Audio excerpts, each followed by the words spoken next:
안녕하세요. 5월 17일 러브랜드 한인 침례교회 주일 예배에 참석하신 여러분들을 환영합니다.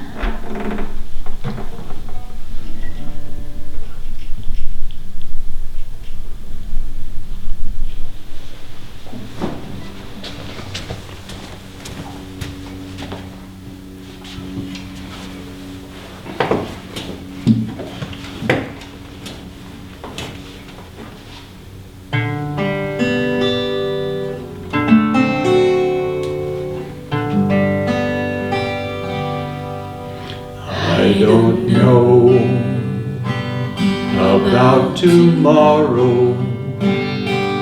I just live from day to day. I don't borrow from its sunshine, for its skies may turn to gray. I don't worry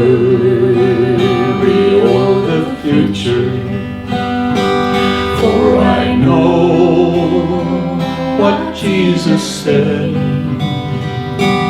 And today I'll walk beside Him, for He knows what lies ahead. Many things about tomorrow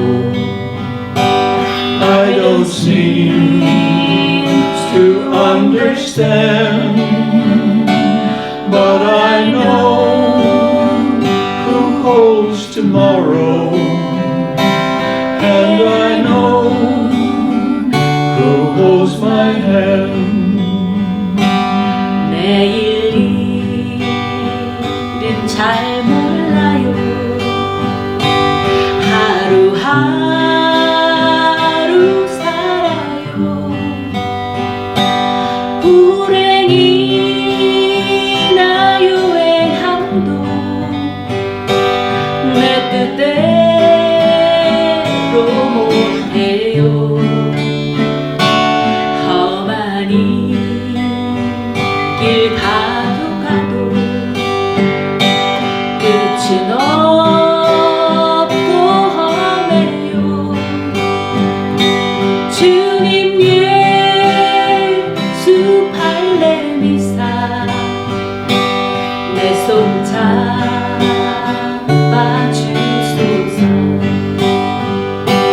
Many things about tomorrow I don't seem to understand, but I know who holds tomorrow, and I know who holds my hand. Every step is getting brighter as the golden stairs I climb. Every burden's getting lighter. Every cloud is silver lined. There the sun is always shining. There's no tears will dim the eye.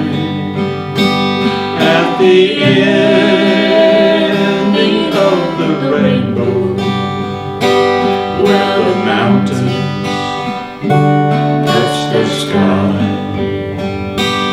many things about tomorrow I don't seem to understand, but I know who holds tomorrow, and I know who holds my hand.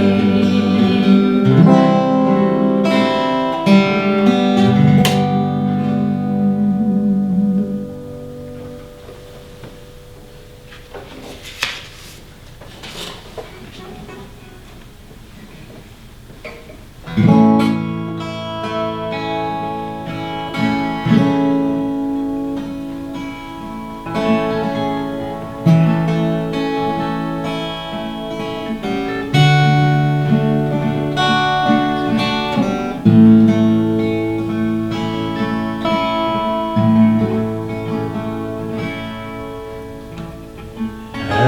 thine own way, Lord, have thine own way.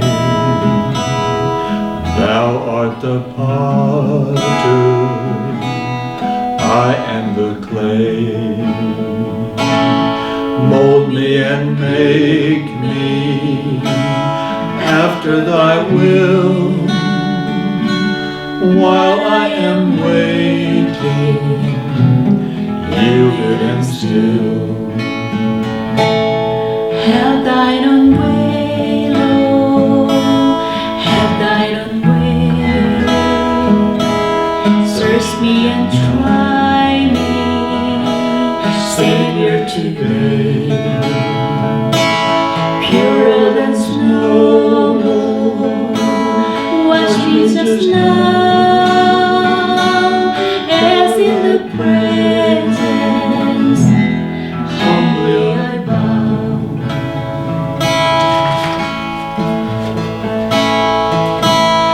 Have thine own way, Lord, have thine own way.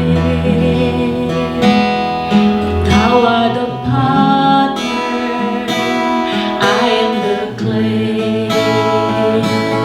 Mold me and make me after thy will, while I am waiting, yielded and still.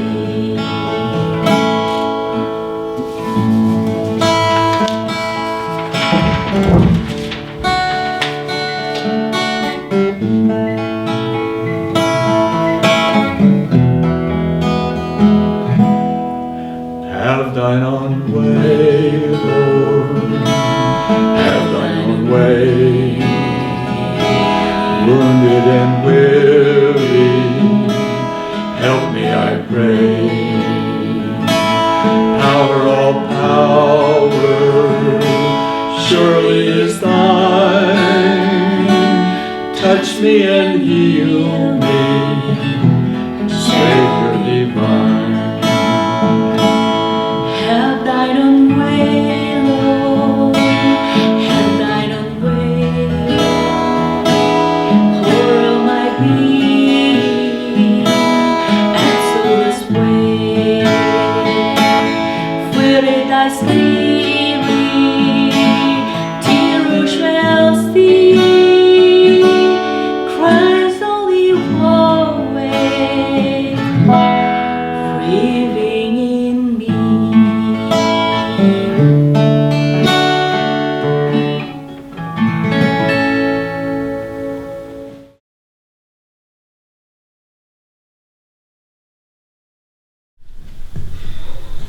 오늘 설교의 본문은 요한복음 2장 1절에서 10절까지의 말씀입니다. 오늘 본문의 제목은 신랑으로부터 온 기쁨이라고 하는 제목으로 오늘 말씀을 같이 나눠보도록 하겠습니다. 제가 요한복음 2장 1절에서 10절까지를 여러분에게 봉독해 드리겠습니다. 사흘째 되던 날에 갈릴리 가나에 혼인이 있어 예수의 어머니도 거기 계시고 예수와 그 제자들도 혼인의 청함을 받았더니 포도주가 모자란지라. 예수의 어머니가 예수께 이르되 저희에게 포도주가 없다 하니 예수께서 가라사대 여자여 나와 무슨 상관이 있나이까 내 때가 아직 이르지 못하였나이다. 어머니가 하인들에게 이르되 너희에게 무슨 말씀을 하시든지 그대로 하라 하니라. 거기 유대인의 결례를 따라 두세 통 드는 돌 항아리 6이 놓였는지라. 예수께서 저희에게 이르시되 항아리에 물을 채우라 하신즉 아구까지 채우니 이제는 떠서 연회장에게 갖다 주라 하심에 갖다 주었더니 연회장은 물로 된 포도주를 맛보고 어디서 났는지 알지 못하되 물 떠온 하인들은 알더라. 연회장이 신랑을 불러 말하되 사람마다 먼저 좋은 포도주를 내고 취한 후에 낮은 것을 내거늘 그대는 지금까지 좋은 포도주를 두었도다 하니라. 예수께서 이 처음 표적을 갈릴리 가나에서 행하여 그 영광을 나타내심에 제자들이 그를 믿더라. 오늘 저희가 읽은 본문의 그 요한복음의 저자는 여러분들이 또 잘 아시듯이 사도 요한이에요. 사도 요한은 또 성경의 마지막 계시의 책인 요한계시록을 또 기록한 사람이기도 하고요. 또 그 형제 야고보와 같이 어부였던 그런 사람이었습니다. 그는 그 요한복음을 통해서 자신을 소개를 여러 번 하고 있는데요. 자신에 대한 정체성, 자신에 대한 소개를 뭐라고 하냐면 예수께서 사랑하시는 제자라고 본인을 소개하고 있습니다. 먼저 요한은 이 요한복음을 기록하는 목적에 대해서 그 20장 31절에 이렇게 말을 하고 있어요. 예수께서 하나님의 아들이시며 그리스도임을 믿게 하려고 하는 것이고 또 너희로 그 이름을 힘입어서 생명을 얻게 하려 함이라 라고 요한복음 20장에는 그 요한이 이 요한복음을 기록한 목적에 대해서 이야기하고 있어요. 요한이 요한복음의 그 7가지의 예수님의 나타내신 표적을 기록을 하거든요. 근데 그 요한복음에 있는 예수님의 7가지 그 표적은 그 아까 본문 20장 31절에서 읽었듯이 우리로 하여금 그 표적들을 보고 예수님이 하나님의 아들이신 것을 우리가 믿고 또 그 이름을 힘입어서 그 생명을 얻게 하려고 하는 것이 이 요한이 7가지 예수님의 표적을 우리에게 알리면서 또 그 목적하는 것이 예수님을 우리에게 알게 하려는 것이라고 이렇게 설명하고 있어요. 근데 우리가 좀 궁금하죠. 예수님의 첫 번째 기적이 왜 가나의 혼인잔치였을까? 먼저 우리가 또 살펴봐야 될 것은요. 그 공간복음, 그죠? 사복음서 마태, 마가, 누가, 요한 이 그 사복음서에는요. 그 비슷비슷한 내용들이 중복이 되는 경우들이 좀 있는데요. 먼저 마태가 기록한 마태복음에 그 마태복음을 쓸 때에 마태복음을 읽을 대상을 마태가 정했는데요. 그 마태가 정한 그 마태복음을 읽을 그 대상은 바로 유대인들을 대상으로 했고요. 또 마가는 로마에 있는 사람들을 대상으로 마가복음을 기록했어요. 그리고 누가는 또 헬라인을 대상으로 그 인간으로 오셔서 인간을 구원하신 인자로 예수님을 증거했어요. 그렇다면 요한복음은 누구를 대상으로 기록한 것일까요?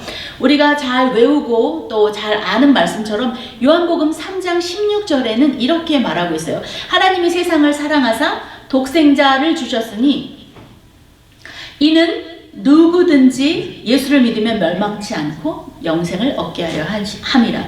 그 본문에 나와 있듯이 요한이 요한복음을 기록한 목적과 그리고 그것을 읽을 독자들, 대상들은 바로 온 민족, 모든 사람, 그리고 누구든지 라고 기록이 된 걸 보면 이 요한복음은 그 모든 사람들을 향해서 기록한 책이라고 우리가 알 수 있습니다. 자, 예수님께서 가나의 혼인잔치에 초대가 되셨어요. 혼인잔치는 기쁨이 있지요. 그리고 모두가 그곳에 모인 사람들은 기쁨에 취해서 있는 곳이 그 결혼식인 것 같아요. 중동의 결혼 문화는 또 지금의 시대와는 좀 많이 달랐던 것 같아요. 중동의 결혼 문화에서는 정혼이라는 것을 하게 되죠. 그래서 정혼이라는 것은 지금의 이제 혼인 신고와 좀 약간 비슷한데요. 그 남자와 여자가 정혼을 해요. 그것은 혼인 신고를 하는 거죠. 하게 되면 정혼을 하자마자 두 사람은 바로 떨어져서 신부는 그 신부의 아버지의 집에서 그 신부 수업을 받고요. 신랑은 자신의 아버지의 집으로 돌아가서 신부를 맞이할 준비를 하게 돼요. 아버지 집 근처든지 주변에서 그 신부와 함께 살 집을 짓고 그리고 아버지에게 신랑의 수업을 또 받게 되거든요. 그런 다음에 아버지가 봤을 때에 자신의 아들이 남편으로서 신랑으로서의 어떤 준비들이 좀 잘 됐다 하면 신랑의 아버지가 신부를 데려오게 하죠. 그러면 신랑이 친구들을 데리고 신부의 집으로 가서 그곳에 도착했을 때에 이제 정말 혼인 잔치가 시작이 되는데 일반적으로 한 일주일 정도의 혼인 잔치를 한다고 합니다. 예수님께서 이런 누군가의 그 혼인 잔치에 초대를 받으셨어요.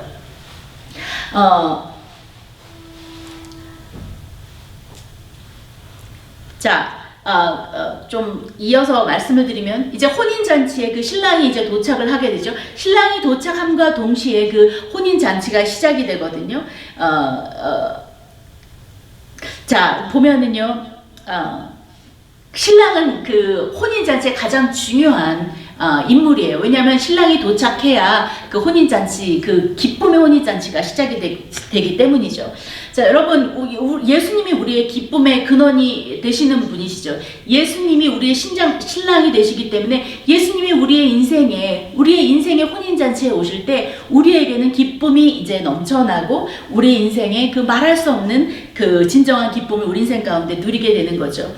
여러분, 우리의 인생 가운데 기쁨이 없는 이유는 바로 무엇이냐면 우리의 신랑 되신 예수님 안에서 우리가 만족을 누리지 못하기 때문이에요. 신앙생활은 기쁨의 생활이 되어야 되고 우리가 그 기쁨을 누리는 것이, 그 예수님 안에서 우리가 기쁨을 누리는 것이 하나님께서 바로 우리에게 원하시는 것이기 때문이에요. 빌립보서 4장에 바울은 이렇게 권면하고 있어요. 주 안에서 항상 기뻐하라. 내가 다시 말하노니 기뻐하라. 이 빌립보서는 바울이 그 옥에 갇혀 있을 때, 감옥에 있을 때에 빌립보 교인들에게 보낸 목회 서신이에요. 그때 당시에 그 빌립보 교회가 어떻게 시작이 되었냐면 자주장사 루디아가 회심을 하게 되죠. 그래서 루디아의 회심으로 그 빌립보의 교회가 이제 시작이 되었어요. 그리고 바울의 돌봄으로 인해서 교회는 이제 크게 성장을 하게 되는 거예요. 그러다가 바울이 복음을 전하다가 이제 옥에 갇히게 되었을 때 이제 듣는 소식이 있는데 그 정말 사랑하는 그 빌립보 교회 안에 문제가 생겼다는 거예요. 분쟁이 생겼다는 거예요. 그 빌립보 교회는 아마도 좀 여성들의 좀 우먼 파워가 좀 있었던 것 같아요. 왜냐면 그 빌립보 교회가 시작되어진 것도 그 여성 루디아에 의해서 그 교회가 시작되었고 그곳에는 또 많은 또 믿음의 그 여성 리더들이 있었던 것 같아요. 제 들리는 얘기는 교회가 분쟁이 일어나고 교회가 이제 다 갈라지게 되고 사람들이 너무나도 많은 상처를 입고 이제 교회가 너무나도 어려운 가운데 처해져 있다는 얘기를 바울이 이제 옥에서 듣게 되는 거예요. 정말 이 기쁨으로 시작됐던 교회가 이제는 교회 안에 더 이상 이제 기쁨이 사라지고 이제 사람들은 교회에 나오는 것이 너무 고통스러운 어떤 그런 지경까지 이제 왔다는 사실을 바울은 이제 듣게 됐던 거죠. 그러면서 바울이 이 정말 분쟁과 어려움으로 너무 고통 가운데 힘들어하는 이 빌립보 교회를 권면하고 위로하고 가르치기 위해서 그 로마의 감옥 안에서 빌립보 교회를 향해서 바울이 그 서신을 쓰기 시작하는 거예요. 그리고 바울은 2장에서 이렇게 시작해요.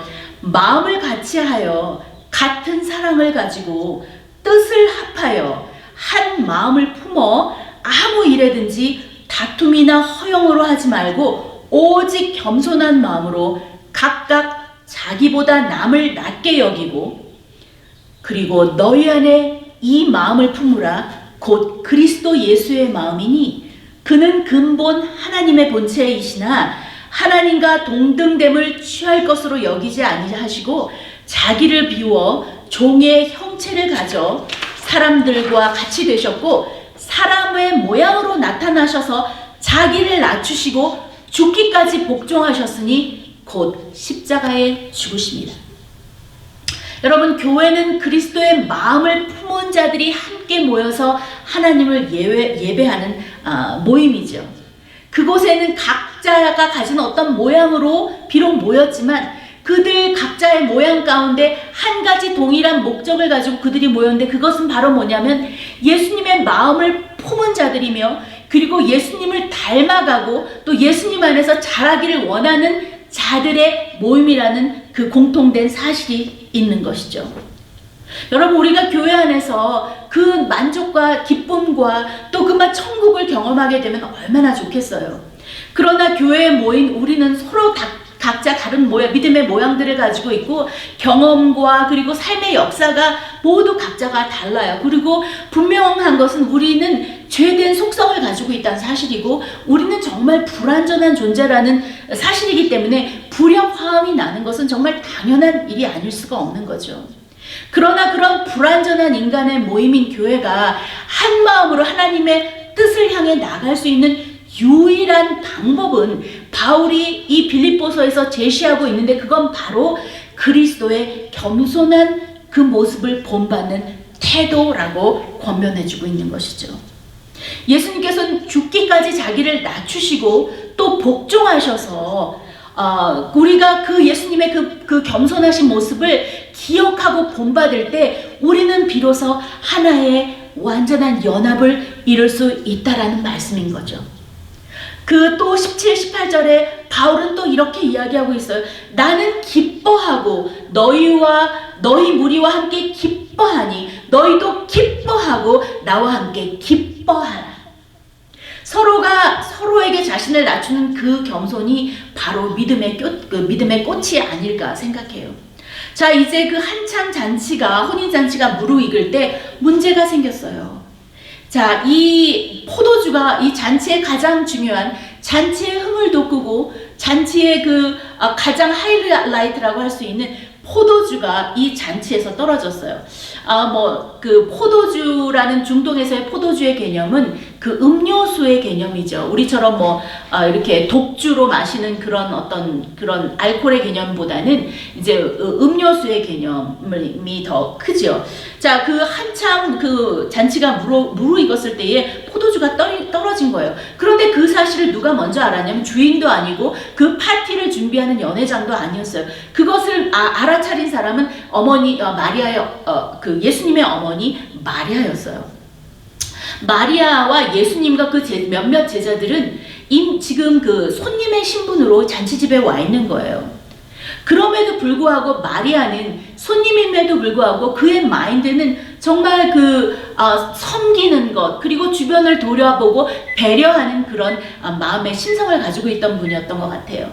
이 사람이 보니까 이 잔치에 그 포도주가 떨어져 가고 있다는 사실을 이제 알아챈 거죠. 그리고는 달려가는 거예요. 예수님께 달려가서 아들이라고 불렀겠죠. 예수님, 포도주가 떨어졌어요. 이 잔치에, 중요한 잔치에, 이 기쁨에, 정말 이 혼인 잔치에 포도주가 떨어졌는데 이를 어떡하지요? 라고 예수님께 뭔가를 도움을 요청을 하는 거예요. 그녀가 달려간 대상은 그 집 주인이 아니었어요. 예수님의 어머니가 달려간 대상은 그 연회를 준비하는 그 파티 플래너도 아니었고 그것을 주관하는 자가 아니었어요. 그는 달려간 곳이 바로 예수님이었다는 사실이죠. 그가 알았어요. 이 모든 문제를 해결할 수 있는 분은 유일한 하나님 자신이고 하나님의 아들이신 그 예수님밖에 없다라는 사실을 이 어머니는 알고 있었던 것 같아요. 그래서 주인에게 달려가지 않고 곧바로 예수님께 달려와서 문제를 알았던 거죠. 여러분, 우리 인생 가운데 포도주가 떨어질 때가 있죠. 그래서 우리의 기쁨이 사라지고 이젠 막 절망과 탄식의 그런 때도 우리가 만나게 되죠.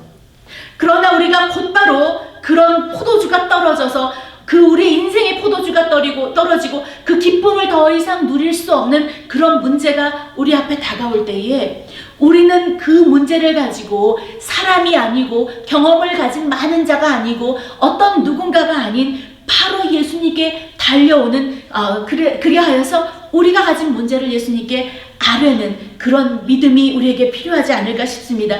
그럴 때에 주님께서 우리의 손을 잡아주시고 막혀있는 그 길들을 뚫어주시는 것이죠. 여기서 중요한 것이 있는데요.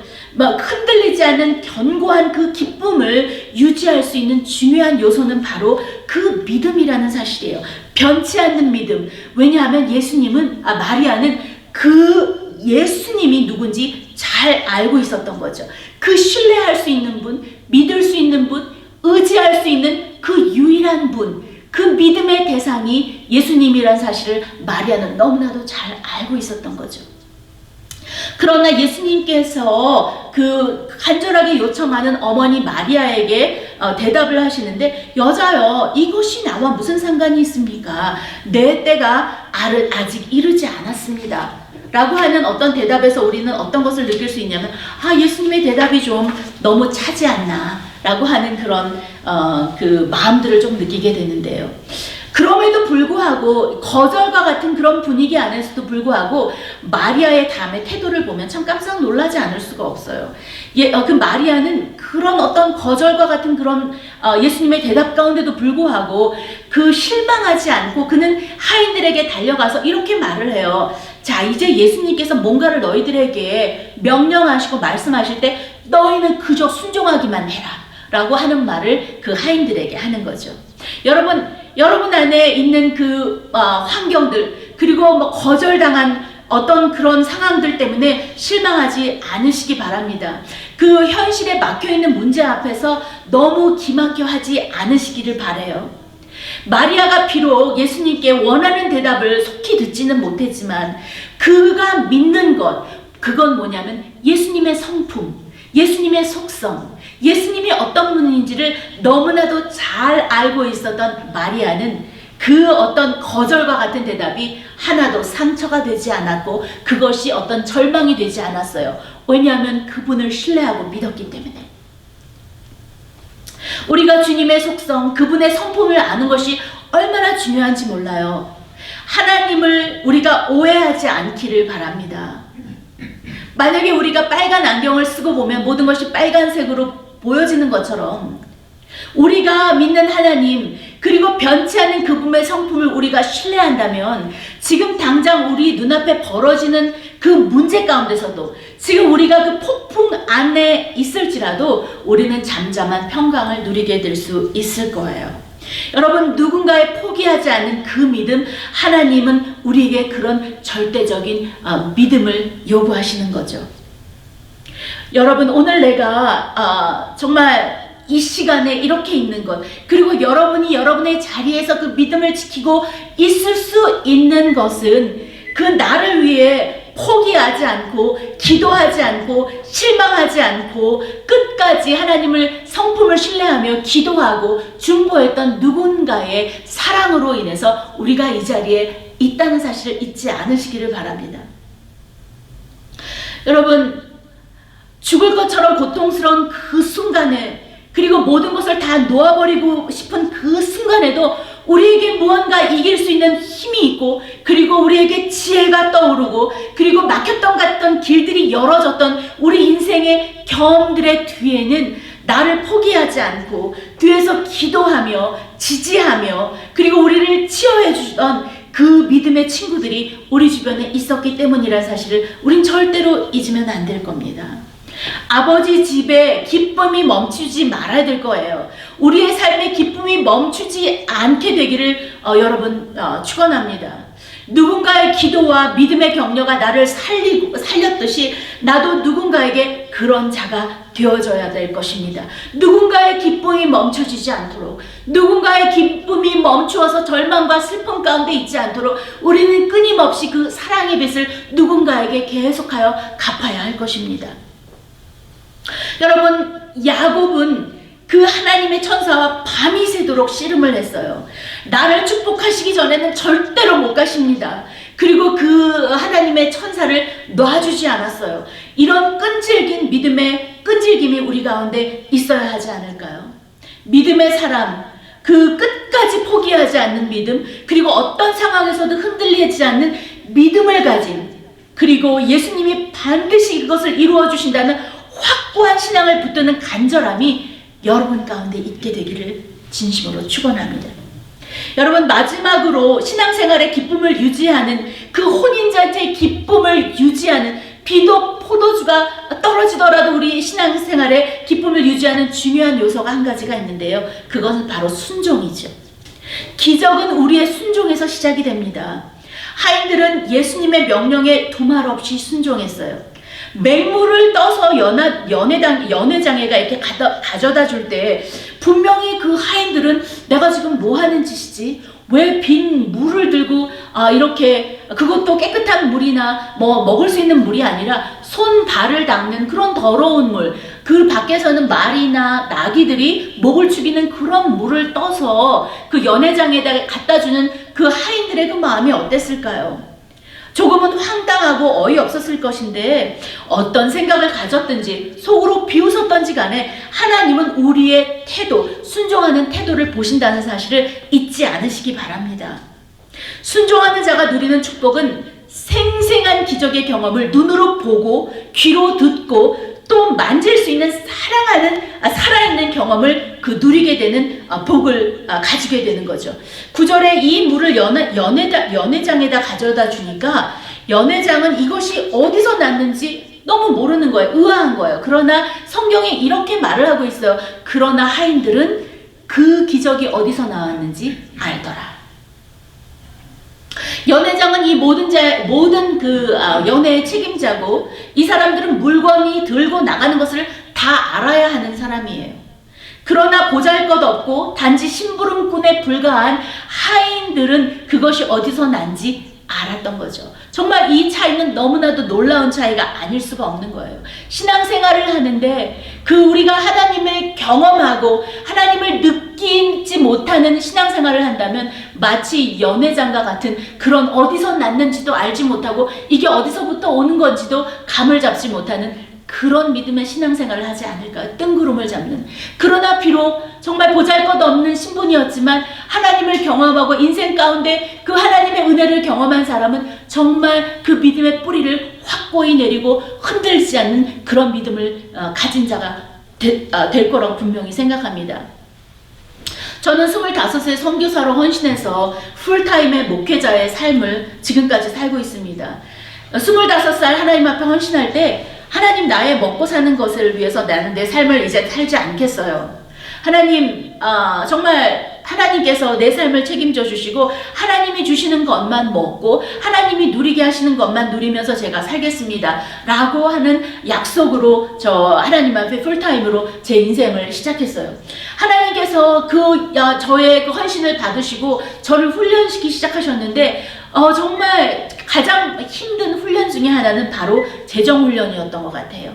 저는 그 지갑에 돈을 갖고 있지 않으면 너무나도 불안하고 그리고 또 용기가 쉽게 사라지는 그런 사람이었어요. 정말 저 인생에 하나님 앞에 정말 헌신하고 나서는 한 번도 경험해 보지 못한 그런 인생이 제 안에 펼쳐지기 시작했어요. 선교사가 되기 위해서 저는 하나님만 붙들고 의지하는 그 훈련을 받아야만 됐고요. 그리고 저는 분명히 그 재정 훈련을 이겨내야만 했었어요. 저는 하나님이 부르신 자는 반드시 인도하신다는 그 믿음을 가지고 또 정말 이 사역자의 그 여정을 시작했지만 마치 저는 그 베드로가 그 두려움의 바다에 빠져버렸던 것처럼 정말 불안하고 두려운 나날이 있었다는 것은 정말 부인할 수가 없는 사실이었어요. 과연 하나님께서 나를 인도해 주실까?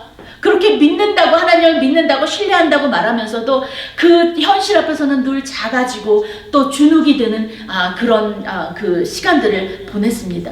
제가 그때 당시에 청년들 12명 정도와 일본의 전도 여행을 가기로 준비하고 있었어요. 회비가 50만 원 정도였고 한 15일, 2주 정도 되는 그런 어떤 육로를 이용해서 그 전도 여행을 하는 그런 훈련을 이제 하기로 됐는데요. 다른 청년들은 조금씩 해가지고 그 회비를 다 지불했어요.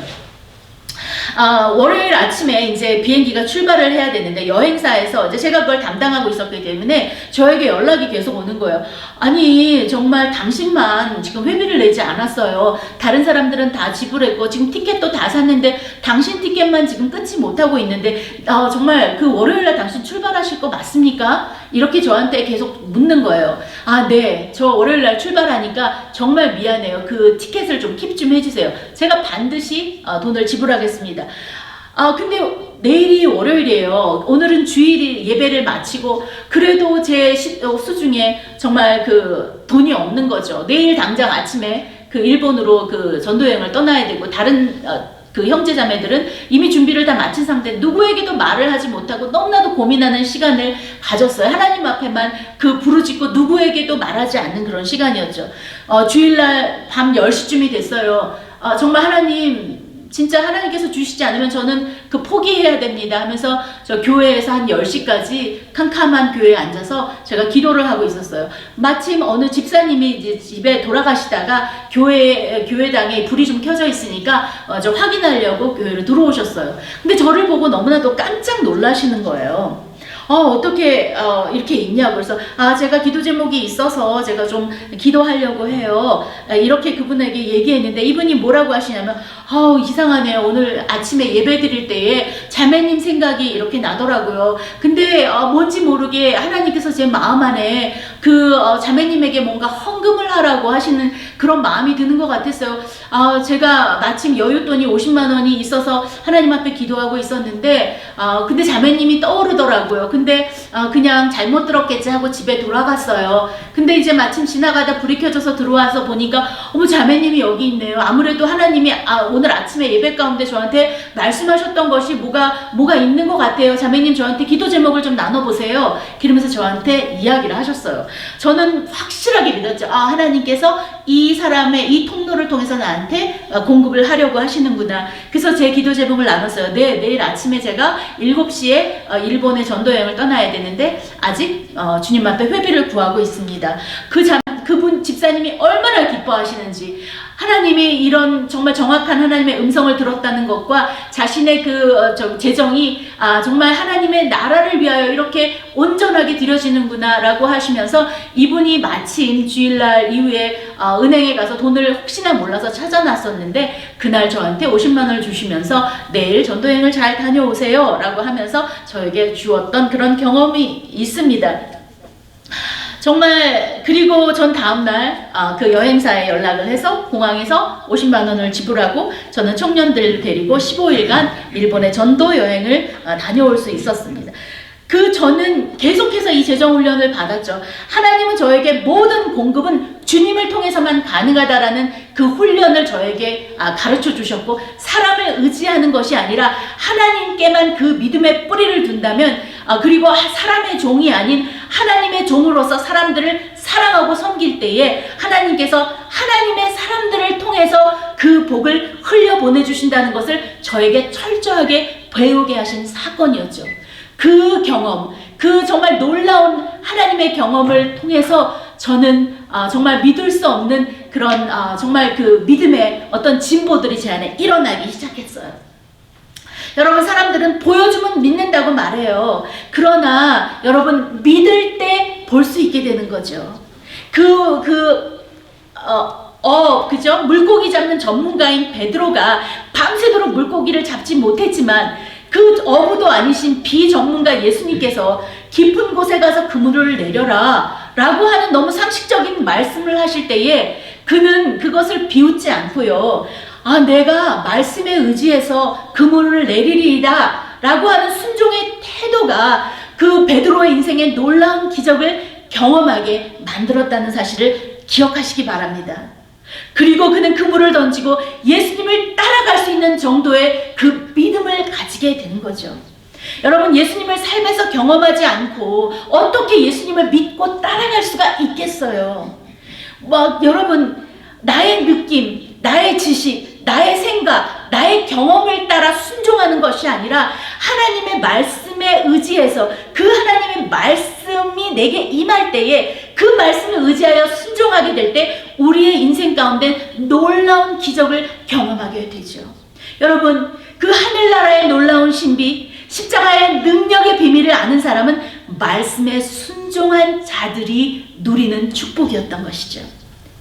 여러분, 그 비밀을 공유한 사람들, 하나님의 놀라운 그 십자가의 능력의 비밀, 그 하나님을 경험한 사람들은 이렇게 조금만 해도 우리는 알아들어요. 무슨 말을 하는지 알아들어요. 저분이 말하고자 하는 것을 알아들을 수가 있어요. 그 신비를 경험한 자들은 은밀한 비밀을 공유한 자들과 같아요. 그들 안에는 서로 간에 깊은 신뢰가 있고요. 사랑이 쌓여가는 거죠. 여러분, 그 은혜의 비밀을 경험하지 못하는 자들은요, 뭔가 그 소통하지 못하는 답답함이 있어요. 저 사람이 말하는 게 뭐지? 왜 이렇게 뜬구름 잡는 소리를 하지? 그러나 왜 나는 저런 얘기도 정말 알아듣지 못할까? 라고 하는 어떤 답답함이 내 안에 있다면은 여러분 하나님 앞에 그 답답함의 벽에 그 벽 가운데서 벗어나게 해달라고 하나님 앞에 간절하게 간구하세요. 그 간구는 하나님이 보실 때 너무나도 아름다운 간청이고요. 그 하나님께서는 그 아름다운 요청을 절대로 여러분 거절하지 않으실 거예요. 왜냐하면요, 하나님께서는 우리에게 그 경험, 기적의 경험, 은밀하고 비밀하고 신비한 기적의 경험을 우리에게 주기 원하신다는 사실이에요. 여러분, 애벌레가 나비가 되기 위해서 몸부림칠 때에 그것은 정말 너무나도 모두가 격려하고 지지하는 어떤 그런 기쁨이 되죠. 그래야만 그 깊고 넓은 영적인 은혜의 신비를 경험하게 돼서 하나님을 더욱더 사모하고 그 놀라운 하나님의 신비들을 그 인생이 경험할 수 있게 되기 때문이죠. 계시록 2장 17절에 이렇게 말하고 있어요. 귀 있는 자는 성령이 교회들에게 하는 말씀을 들을지어다. 이기는 자에게는 내가 감추었던 만나를 주고 흰 돌을 줄 터인데 그 돌 위에 새 이름을 기록한 것이 있나니 받는 자 밖에는 그 이름을 알 사람이 없느니라. 여러분, 감추었던 만나를 주신대요. 그리고 이름이 기록될 흰 돌을 주신다는 거예요. 그리고 그것은 받는 자 외에는 알 자가 없다는 거죠. 여러분 안에 이 놀라운 신비한 경험들이 여러분의 인생 가운데 매일매일 경험되기를 축원합니다. 오늘 예수님께서 보여주신 사건은 기적이 아니라 표적이었어요. 미라클이 아니라 사인이었던 거죠. 왜요? 요한복음이 설명하고 있듯이 이 사인들을 통해서 그 세상의 모든 자들이 예수님이 하나님의 아들이라는 사실과 그 이름을 힘입어서 영생의 그 능력을 경험하게 되기를 원하기 때문이었죠. 여러분, 하나님은 우리가 예수님의 이름을 믿기를 원하실까요? 여러분, 마치 보잘것이 없는 그 가치, 그 하인들이 떠왔던 가치 없는 물이 변해서 가장 완벽하고 최고의 질의 포도주로 그 본질이 변한 것 같이 우리가 그 예수 그리스도의 이름을 믿을 때, 그 하나님의 아들을 믿을 때에 우리의 존재가 마치 포도주의 그 완전한 본질로 바뀌어진 존재처럼 우리가 죄의 종으로 죽어야만 했던 그 보잘것없는 우리의 존재가 예수 그리스도의 그 이름의 능력으로 말미암아 영원한 생명의 능력을 소유하게 하는 자가 되었다는 사실, 그 정말 믿을 수 없는 놀라운 사실을 주님은 우리에게 알게 하기 원하시죠. 여러분, 누구든지 그리스도 안에 있으면 새로운 피조물이 되고 새 것이 됩니다. 예수님으로 인해서 여러분들은 새로운 피조물, 새 것으로 그 본질이 바뀌었고, 그리고 예수님은 우리에게 기쁨으로 동행하고 계십니다. 그 기쁨, 신랑이 잔치집에 있을 때에 모든 자들이 기뻐하고 즐거워할 수 있었던 것처럼 그 기쁨의 근원이 되시는 신랑이 우리에게 있으니 그 기쁨이 우리 안에 넘치고 충만해서 그 충만한 기쁨이 흘러 넘쳐 많은 사람들이 여러분의 삶을 통하여 기적을 경험하게 되기를 그렇게 되시는 인생이 되시기를 축원합니다. 같이 한번 기도하겠습니다. 하나님, 감사합니다.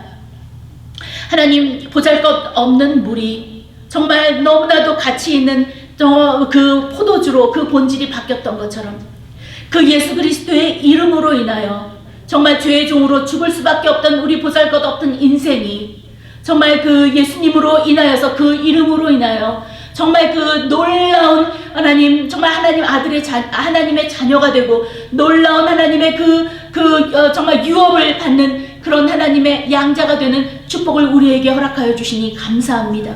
하나님 아버지, 요한이 온 세계 열방 사람들이 그 예수님의 이름을 힘입어 그 정말 주님 앞에 나오는 모든 자들이 그 본질이 바뀌는 놀라운 기적을 경험하게 하기 위하여 그 요한복음을 기록했던 것처럼 하나님 아버지, 저희의 인생을 통하여 정말 저희 안에 있는 그 수많은 그 표적과 그 정말 그 기적의 경험들이 많은 사람들에게 증거되어지고 많은 자들이 그 예수 그리스도의 능력의 이름을 함께 경험하는 그런 축복의 통로로 저희들을 사용하여 주시옵소서.